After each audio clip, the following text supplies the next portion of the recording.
Good morning, everyone. I'm Superior, Assistant Professor, Faculty of Nursing, Assam Downtown University. So today I'm going to discuss a very important condition which comes under neurological disorders, that is cerebrovascular accident. So we know that cerebrovascular accident is the leading cause of death in the worldwide, and this condition happens due to the interruption of the blood supply in the brain. So let me share the slides.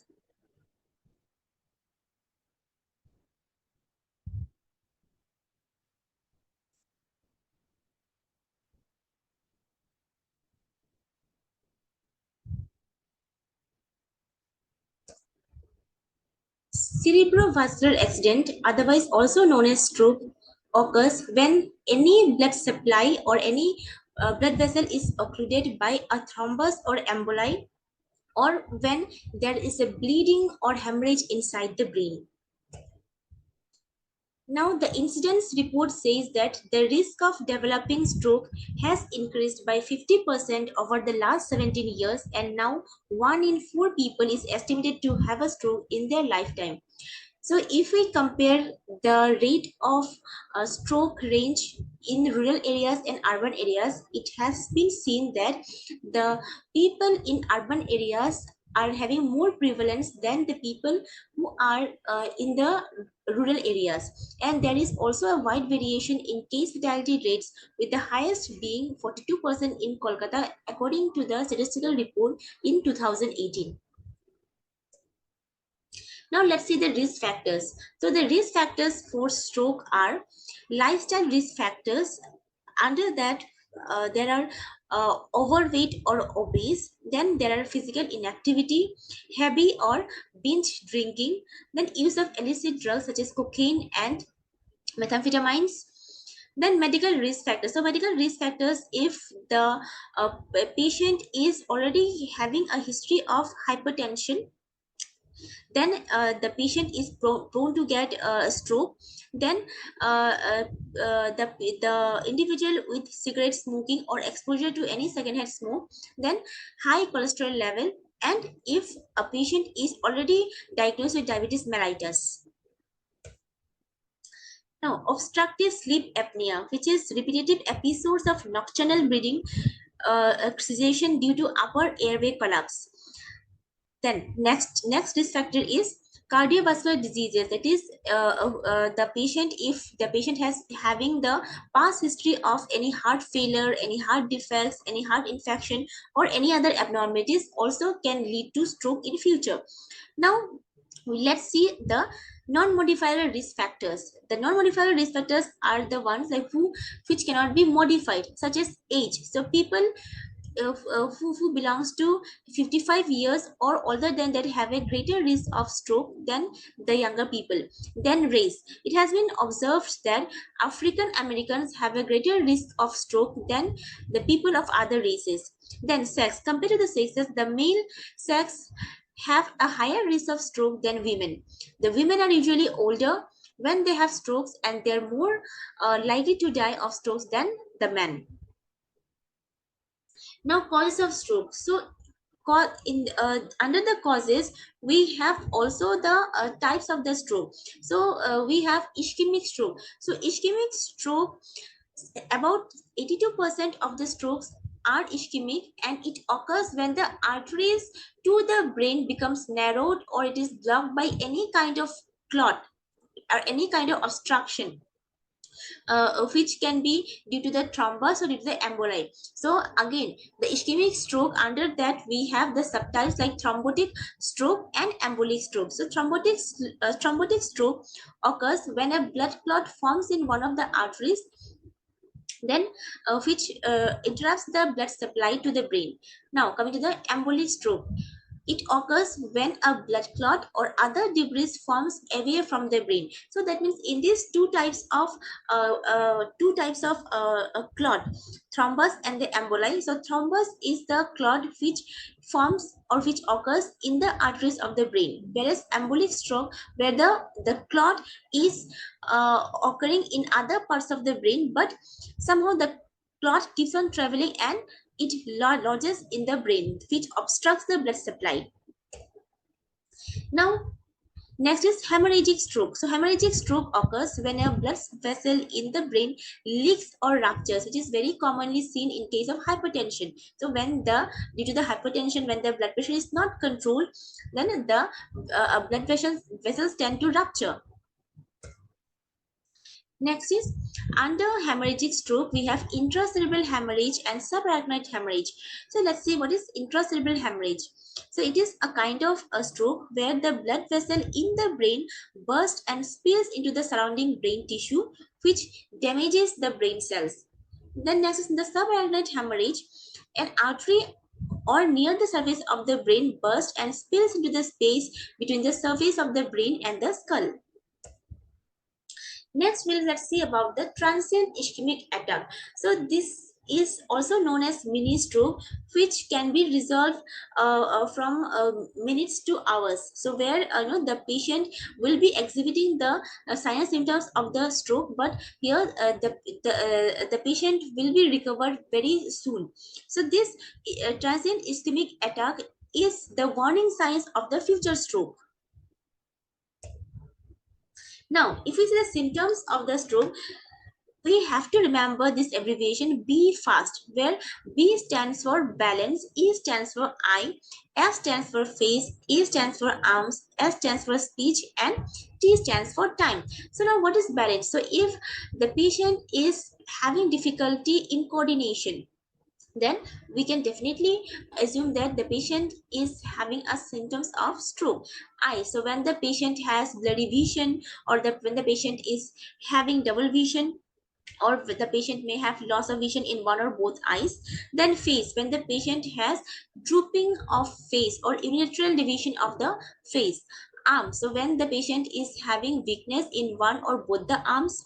Then speech, when the patient have difficulty in speech or difficulty in speaking, or when the patient have slurred speech. Then time, so time in the sense like we have to work on time, because we know that like the patient with the stroke, like they need immediate care, or immediate management has to be taken. So in that case we cannot waste time. So if we when we observe the patient, when we assess the patient, when we see such types of symptoms, or when such type of symptoms are exhibited by the patients, then without losing the time we need to act fast.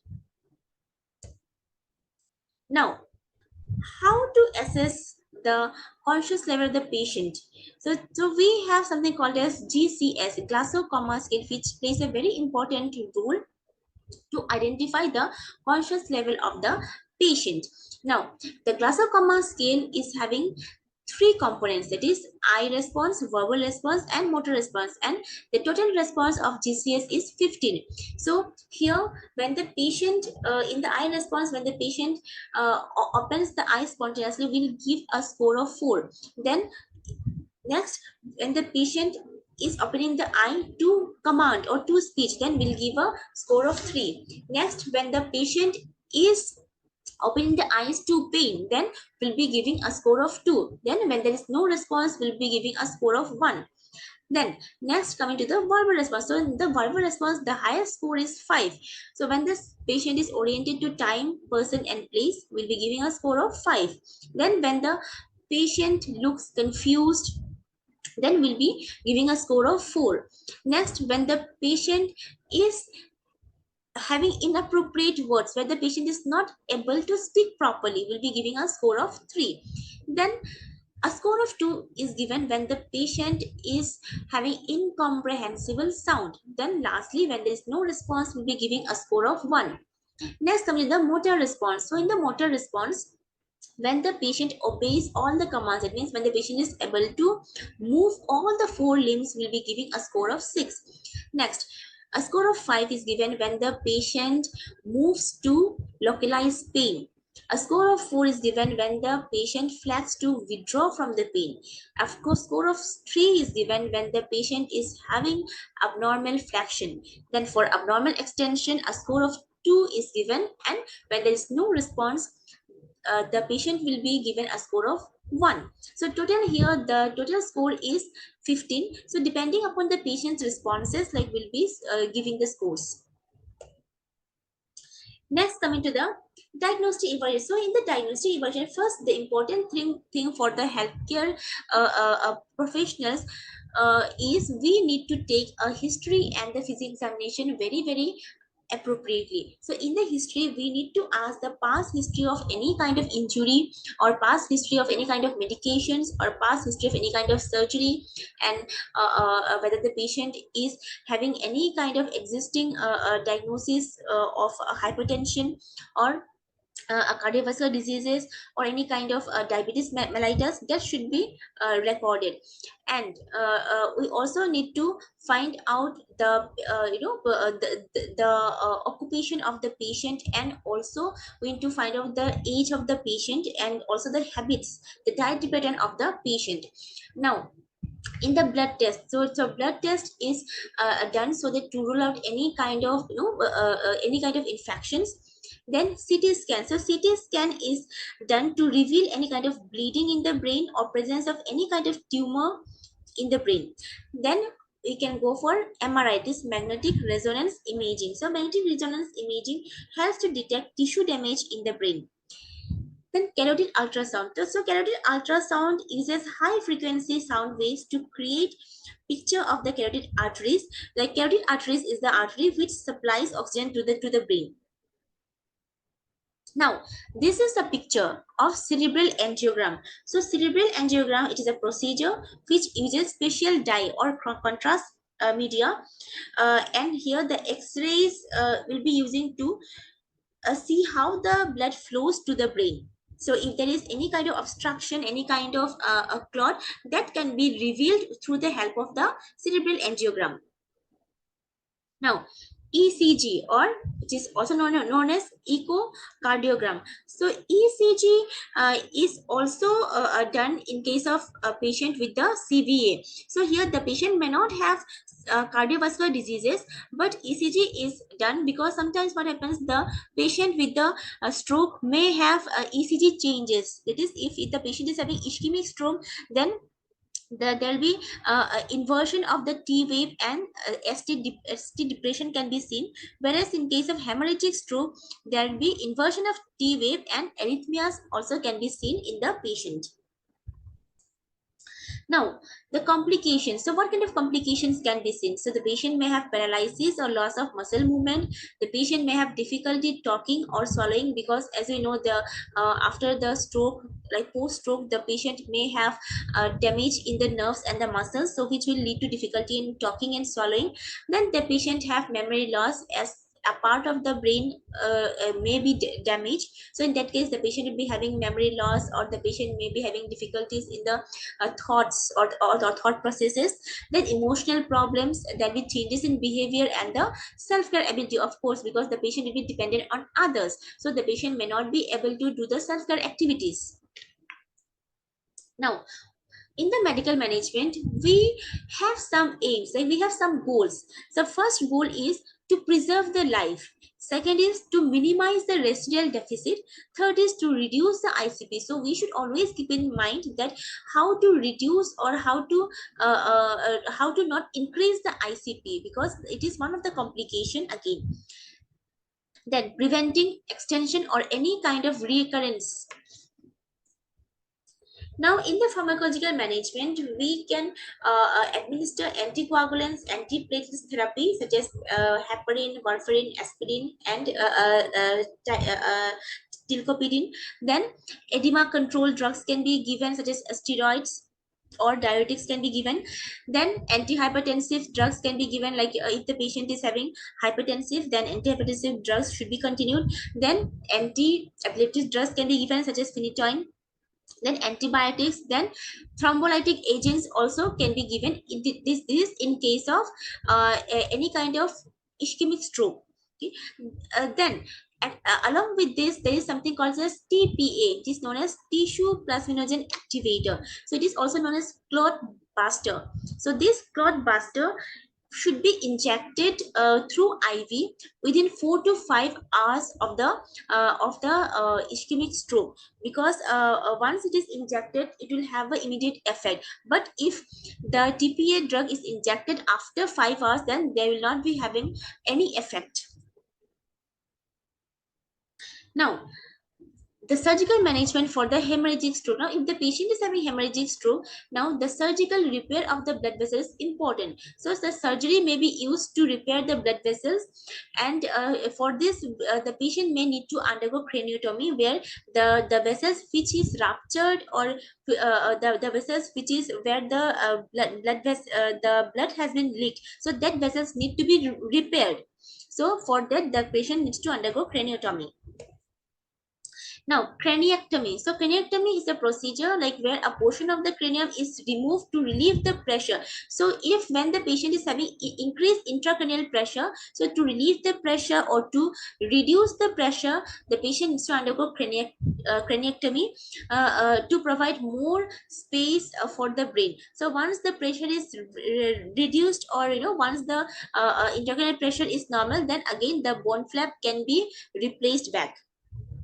So craniotomy, which I've already explained, it is a procedure where the cranial wall is open to visualize the brain, and also to relieve pressure on the brain.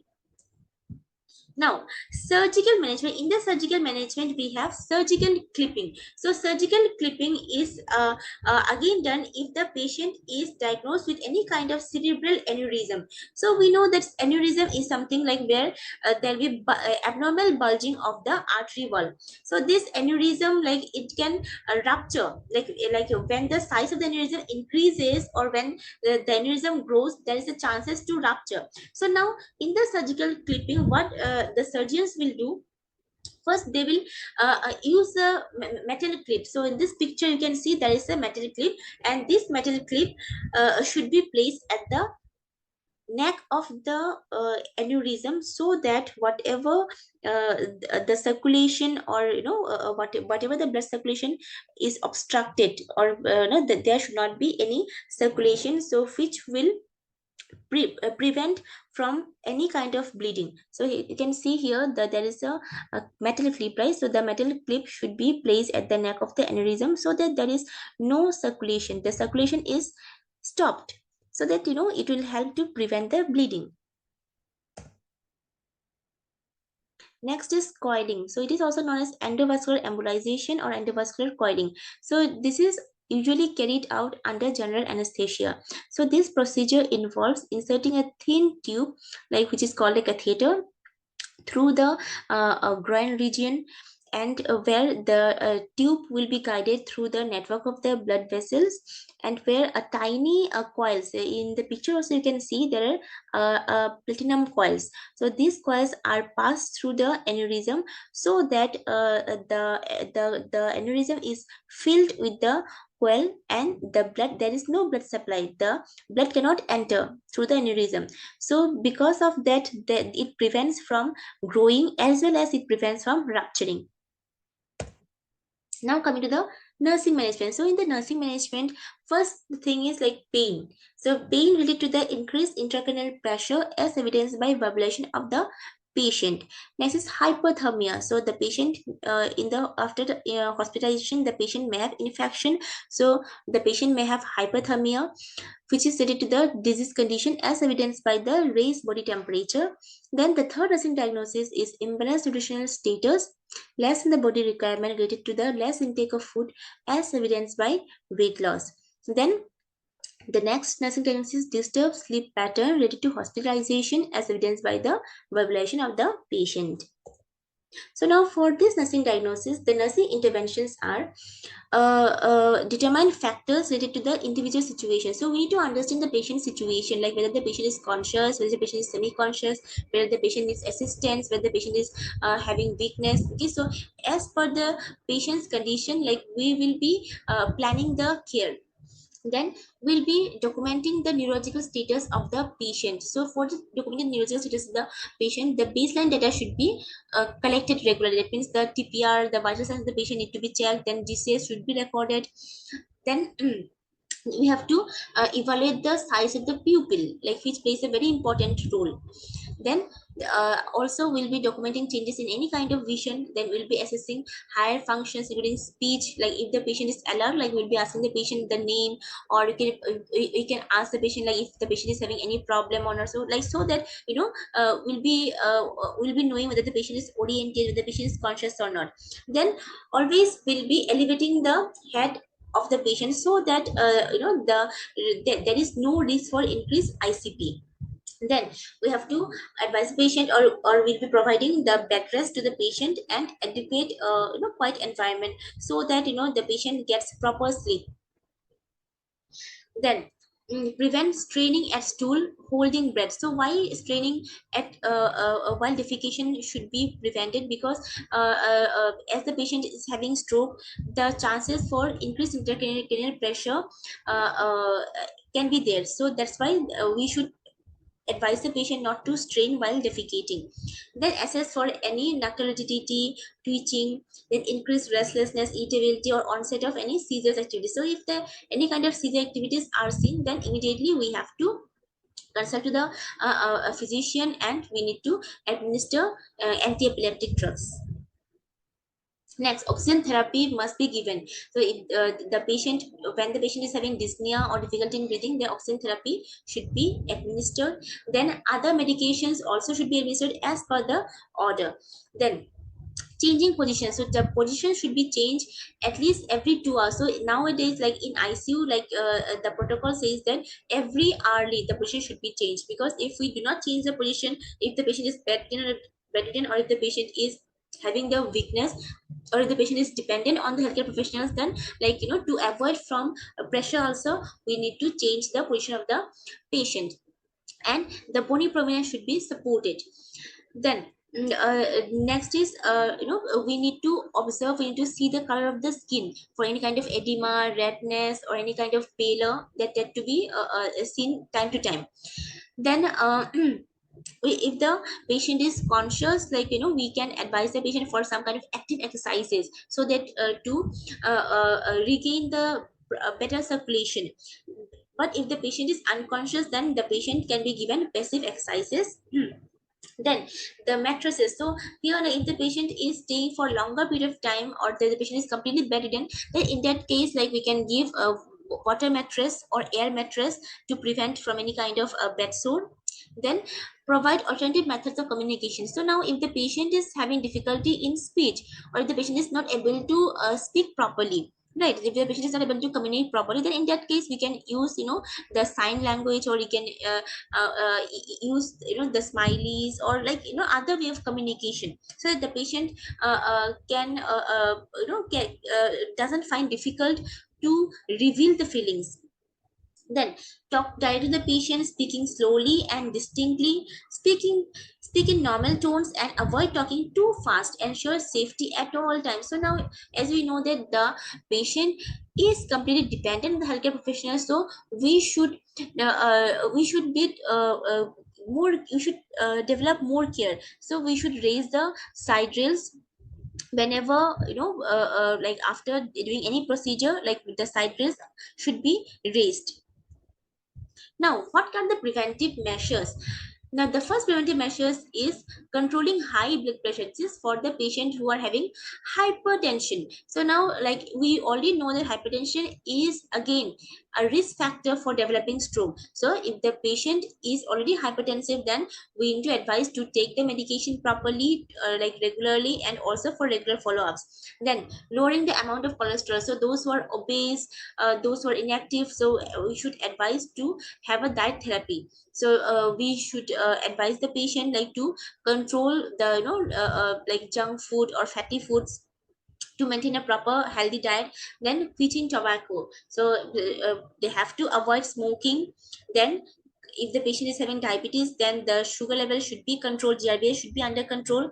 Then eating rich diet. So rich diet, like the patient should be given a high calorie diet, which includes like fruits, vegetables. Then exercise regular. So regular exercise doesn't mean that heavy exercise or gymming like that, but regularly, like it can be a walk, okay, a 10 minutes walk. So regularly the patient need to go for 10 minutes walk, so that to keep himself like active. Then avoid drinking alcohol. Then if the patient is having obstructive sleep apnea, then the patient it's needed that the patient should go to the doctor and should take proper treatment for that. Then avoiding illegal drugs. So illegal drugs, we have already seen that cocaine, then heroines. So this type of drugs, if any individual is taking, so that should be stopped. So the health talk has to be given, and the individual should be motivated to stop those drugs. So this is about the cerebrovascular accident. So I hope I have touched all the points. So I'll end the class here. So thank you all.